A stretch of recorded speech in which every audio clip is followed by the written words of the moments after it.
Hello friends, आप सभी का आपके यूट्यूब चैनल पे एक बार फिर से स्वागत है।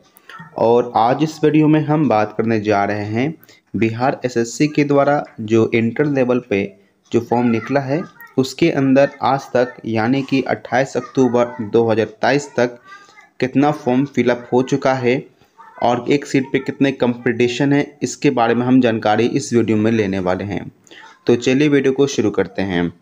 ये प्रोसेस आप भी फॉलो कर सकते हैं और पता कर सकते हैं कि बिहार एसएससी इंटर लेवल वाले फॉर्म में कितने टोटल फॉर्म गिर चुके हैं। आपको जो प्रोसेस मैं बताऊंगा आपको वही यहाँ पे करना है। अब यहाँ पे देखना, जैसे कि रजिस्ट्रेशन करने के लिए कहा जाता है, आपको रजिस्ट्रेशन करना ही होगा और उसके बाद ही पता चलेगा कि फॉर्म कितना फिलअप हुआ है। अब यहाँ पे आप देखेंगे कि आपको अपना नाम भरना होगा, इसके बाद जो जेंडर का सिलेक्शन करना होता है वो दीजिए। फिर आप बिहार के निवासी हैं कि नहीं आपको वो भरना होता है। आप किस कैटेगरी से बिलोंग करते हैं वो भरना होता है। आप AWS से बिलोंग करते हैं कि नहीं आपको वो भरना होता है। नॉन क्रीमी लेयर से आप बिलोंग करते हैं कि नहीं आपको वो भरना होता है। इसके बाद आप PWD यानी कि विकलांग है कि नहीं आपको वो बताना होता है। और अगर विकलांग होते हैं तो बताना होता है कि परमानेंट डिसेबिलिटी है या टेम्प्रोरी है। 40% से ज़्यादा विकलांग हैं कि नहीं आपको यस और नो के ऊपर क्लिक करना होता है। और आप एक सर्विसमैन हैं कि नहीं आपको वो बताना होता है। ये सभी जो डिटेल्स हैं आपको भरते चलना है। और फिर उसके बाद पूछेगा कि आप बिहार गवर्नमेंट के अंदर कॉन्ट्रैक्ट एम्प्लॉय हैं कि नहीं आपको यस या नो के ऊपर क्लिक करना होता है। इसके बाद यहाँ पे पूछेगा कि आप बिहार गवर्नमेंट के अंदर परमानेंट 3 साल से काम कर रहे हैं या नहीं कर रहे हैं। अगर काम कर रहे हैं तो यस, नहीं है तो नो पे क्लिक कीजिएगा। इसके बाद पूछेगा कि आप इंटर लेवल एग्जामिनेशंस को इस बार कितना अटैम्प्ट दे रहे हैं, पहला दे रहे हैं, दूसरा दे रहे हैं या तीसरा दे रहे हैं या पाँचवा दे रहे हैं, ये भरना होगा। तो आपको वो दे देना है। उसके बाद आपका जो मोबाइल नंबर होता है वो देना होगा और कंफर्म भी करना होगा। इसके बाद जो आपका ईमेल आईडी है वो देना है और ईमेल आईडी कंफर्म भी करना है। उसके बाद जो आपका डेट ऑफ बर्थ है आपको अपना डेट ऑफ बर्थ भर देना है। इसके बाद जब नीचे की ओर आइएगा तो यहाँ पे कैप्चा कोड है, आपको इस कैप्चा कोड को यहाँ भरना है और सेव एंड कंटिन्यू का जो ऑप्शन है आपको सेव एंड कंटिन्यू के ऊपर क्लिक करना है। और अब यहाँ पे जो आपका है रजिस्ट्रेशन हो जाएगा, जहाँ पे आपको रजिस्ट्रेशन नंबर और जो आपका पासवर्ड है आपको वो यहाँ पे देखने को मिल जाएगा। अब यहाँ से आप पता कर लीजिएगा कि टोटल नंबर ऑफ फॉर्म कितना फिलअप हुआ है। जैसे कि आप यहाँ देख सकते हैं कि जो रजिस्ट्रेशन नंबर लिखा हुआ है वो है 23010666984।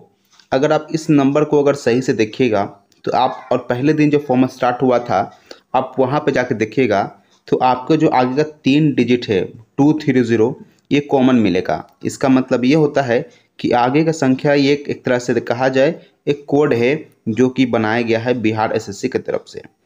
अब जो लास्ट का 7 डिजिट है जो लिखा जाएगा 10666984, यही टोटल नंबर ऑफ फॉर्म को बता देता है कितना नंबर ऑफ फॉर्म यहाँ पर फिलअप हो चुका है।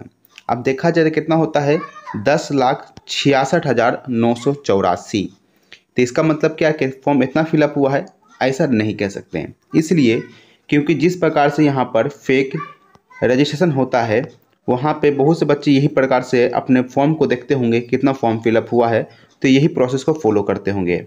तो कम से कम यहाँ मान के चलिए कि फेक रजिस्ट्रेशन जो है कम से कम 1 लाख के आसपास में हुआ ही होगा। ये बहुत ज़्यादा डाटा है लेकिन 1 लाख से ज़्यादा यहाँ पे फेक रजिस्ट्रेशन नहीं हो सकता है। तो मान के चलिएगा कि जो टोटल फॉर्म जो अभी तक गिर चुका होगा वो आपको लगभग 9,70,000 के आसपास जो है ये फॉर्म फिलअप हो चुका है। अब यहाँ पे आपको ध्यान रखना है कि 9,70,000 फॉर्म फिलअप हुआ है और ये फॉर्म जो है आपका हो सके 9 नवंबर लास्ट है, तो वहाँ तक जाते जाते ये 15 से 16 लाख तक फॉर्म जो है फिलअप आसानी से हो सकता है। क्योंकि वैकेंसी भी आपको देखेंगे तो 12,199 पोस्ट हो चुकी है। तो इसके लिए ऑल ओवर इंडिया से सभी बच्चे अप्लाई करेंगे, तो यूपी, बिहार, आपकी बंगाल, राजस्थान, यहाँ के जो बच्चे भी हैं वो भी अप्लाई तो करेंगे। तो इसलिए संख्या जो है 15 से 16 लाख तक जा सकता है या इससे भी थोड़ा ज़्यादा जा सकता है, लेकिन 20 लाख से कम ही रहना चाहिए। अब बात करते हैं कि एक सीट के ऊपर कितना फाइट यहाँ पे होगा। अब ये भी आपको पता चल चुका है कि एक सीट के ऊपर यहाँ एक आपको टोटल फॉर्म जो है वो 12,199 पोस्ट है। और आप अगर नोटिफिकेशंस के अंदर देखेंगे जाके तो आपको पता चलेगा कि जो पीटी से बच्चे मेंस में क्वालिफाई करे जाएंगे वो लगभग 5 गुना बच्चे क्वालिफाई किए जाएंगे, लगभग क्या 5 गुना बच्चे ही क्वालिफाई किए ही जाएंगे। तो अगर आप यहाँ देखिएगा तो लगभग जो ये आपका है 60,995, यानी हम कह सकते हैं कि 61,000 बच्चों का सिलेक्शन जो है वो मेंस के लिए होगा, जो कि 12,199 पोस्ट के लिए होगा। तो 61,000 बच्चे का मेंस के लिए सिलेक्शन होगा और उसके बाद जो बच्चे होंगे वो फिर घटेंगे।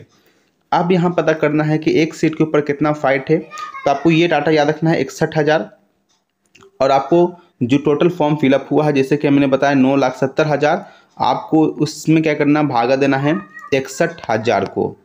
जब आप इसको भागा देंगे तब यहाँ पे आपको क्या पता चलेगा, एक डाटा पता चल के आएगा कि टोटल नंबर ऑफ फॉर्म एक सीट के ऊपर कितना फाइट हो रहा है। तो यहाँ पर जो डाटा निकल के आ रहा है 9,70,000 से भागा दे रहे हैं 61,000 से, तो यहाँ पर लगभग डाटा जो आपका है 15.9, यानी कि एक सीट के ऊपर जो है 16 बच्चे अभी 28 अक्टूबर तक फाइट कर पा रहे हैं, लगभग 16 बच्चे फाइट कर रहे हैं। और ये जो कंपटीशंस हैं वो धीरे धीरे क्या होगा, दिन ब दिन ये करते हुए बढ़ते जाएगा। और ये जो डाटा है वो लगभग 20 या 25 के बीच में एक सीट के ऊपर बच्चे फाइट करने को मिल सकता है, लेकिन अगर 20 लाख से ज़्यादा फॉर्म फिलअप होंगे तो हो सके 30 के डाटा पार भी जा सकता है। ये आपको ध्यान रखना है कि एक सीट के ऊपर हमने बता दिया कि 16 बच्चे यहाँ पे क्या कर रहे हैं, फाइट कर रहे हैं 28 अक्टूबर 2023 के डाटा के हिसाब से। अब हम बात करते हैं कि इसके एग्जामिनेशंस डेट के बारे में। तो इसका एग्जामिनेशंस डेट के बारे में एक इम्पॉर्टेंट चीज़ बता देना चाहता हूँ। अभी तक कहीं से भी बिहार एसएससी के द्वारा कहीं पर भी ये मेंशन नहीं किया गया है कि इसका एग्ज़ाम कब लिया जाएगा, लेकिन इतना मान के चलिए जिस प्रकार से बिहार में अभी एग्जामिनेशंस हो रहे हैं, चाहे किसी भी डिपार्टमेंट का, आप बिहार एसएससी का ही बात कर लेते हैं अगर है तो बिहार एसएससी असिस्टेंट का हुआ था, जिसका पीटी का टाइम हुआ था लगा था, लेकिन उसको मेंस बहुत जल्दी करा लिया गया, यानी कि उसे 1-2 महीने के अंदर करा लिया गया। उसी प्रकार से बिहार एसएससी का एक है साइंटिफिक करके पोस्ट था, उसका भी एग्जामिनेशन जल्दी करा लिया गया।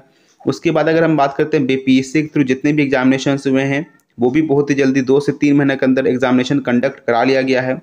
अगर बिहार पुलिस की भी अगर मैं बात करूं तो उसका भी एग्जामिनेशन जो है आपका 2 से 3 महीने के अंदर ही कंडक्ट करा लिया गया है। अब ये अलग बात है कि बिहार पुलिस का जो यहाँ पर एग्जामिनेशन को कैंसिल किया गया है, लेकिन एग्जामिनेशन कितने फास्ट में बिहार में भी चल रहे हैं वो यहाँ पर आप देख सकते हैं। तो उसी प्रकार से आप ये भी अनुमान लगा सकते हैं कि बिहार एसएससी के अंदर जो भी आपका इंटर लेवल का जो फॉर्म निकला है उसके अंदर जो एग्जामिनेशन है वो भी आप मान के चलिए 2 से 3 महीने के अंदर तो आराम से एग्जामिनेशन कंडक्ट करवा लिए जाएंगे, ठीक है। और यहाँ मान के चल सकते हैं कि आपका ये एग्जामिनेशन फरवरी से मार्च के बीच में होने की संभावना ज़्यादा है। यही आपको ध्यान रखना है कि फरवरी से मार्च तक ही आपको टाइम मिलेगा, इसके अलावा आपको टाइम दोबारा नहीं मिलेगा। इसलिए जो मेहनत आपको करना है आप इसी दौरान कर सकते हैं, जितना मेहनत करना है कर सकते हैं। आप जो पढ़ रहे हैं उसमें ही अपना मॉडिफिकेशंस करना है, एक स्ट्रेटेजी बनाना है और अच्छे से तैयारी करना है। और आप फरवरी से मार्च तक आप मान के चलिए कि एग्जामिनेशंस वहाँ तक होने के चांसेस हैं। तो आशा करता हूँ ये आपको जो डिटेल्स मैंने आपको बताया अच्छा लगा होगा। अगर आपको इसी प्रकार का हमेशा अपडेट चाहिए हो तो प्लीज़ वीडियो को लाइक कीजिए, वीडियो को शेयर कीजिए और चैनल को सब्सक्राइब जरूर कीजिएगा। मिलेंगे जल्दी नेक्स्ट वीडियो में। Thank you for watching this video.